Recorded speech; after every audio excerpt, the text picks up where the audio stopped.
Acteur. Et puis on essaiera un jour de faire une grande cantine gratos. Yes, we can. Serge Gainsbourg, bonjour. Il n'y a eu qu'un vainqueur, c'est l'espoir. Europe 1. Et à 7h26 sur Europe 1, c'est l'heure du jour où. Aujourd'hui, l'actrice Fanny Ardant a 75 ans. Elle était l'invitée de Culture Média d'ailleurs la semaine dernière, Fanny Ardant, sur le point de remonter sur les planches.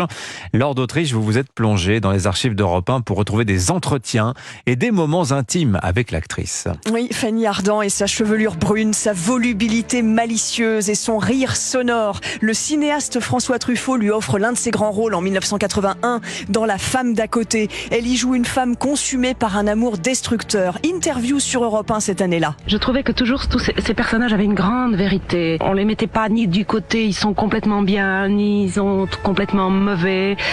C'était la vie. Ces personnages ont une grande vie. Pour être aimé, il faut être aimable. Et moi, je suis bonne à rien.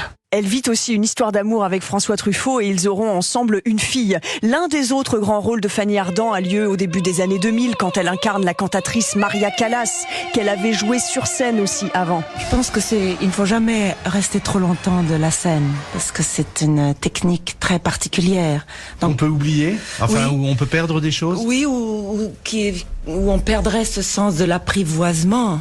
Moi, j'ai toujours pensé que le théâtre, c'est comme le tigre et le dompteur. Il faut pas rester éloigné des fauves trop longtemps, sinon la peur pèserait plus lourd dans la balance que le plaisir. Pour Fanny Ardant, tout se joue à l'âge de 15 ans. Ensuite, on ne fait qu'évoluer. À 15 ans, justement, elle était trop grande pour les garçons et elle passait son temps à avaler des livres à la bibliothèque. Elle en parle sur Europe 1 en 2021. Je pense que c'est Balzac qui m'a fulguré. Puis il y a eu Proust. Vous avez commencé très tôt à lire Proust. Oui, très tôt. Même des choses que je comprenais pas. J'avais jamais entendu parler de l'homosexualité, donc je comprenais rien. Et en même temps, ça fonctionnait quand même, vous voyez. Certains se rappellent aussi peut-être que le chanteur Vincent Delerme a consacré une chanson à Fanny Ardant. Je m'étais dit, en faisant la chanson, est-ce qu'on lui demande l'autorisation avant de la sortir et tout ça?